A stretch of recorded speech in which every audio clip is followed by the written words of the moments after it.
Hello guys, দেখেন রহমান সাহেব প্রবাসী আইসা এই যে সেই রহমান সাহেব যার বিখ্যাত ঝালমুড়ি প্রতিদিন না খাইলে কেউ ঘুমায় না। দেখেন কেমনে ঘুটলি দিয়া ঘুরতেছে। আপনি এই ঝালমুড়ির রেসিপি কইতে বানানো শিখছেন, একটু বলেন। কোন সৌদিওয়ালা? আপনার কফিলের কাছ থেকে?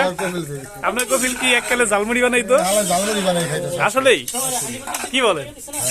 কেমনে বানাইতো? এই রেসিপির গোপন রহস্য কি, একটু বিস্তারিত বলেন। গোপন রহস্য ভাই কই আর দিলে তো সমস্যা ভাই। এই মশলা সিক্রেট মশলা কোয়া যাবে না। সিক্রেট মশলা বলেন কি? হাজার হাজার লোক আপনার যে এই ঝালমুড়ি খাওয়ার জন্য লাইন ধরে থাকে।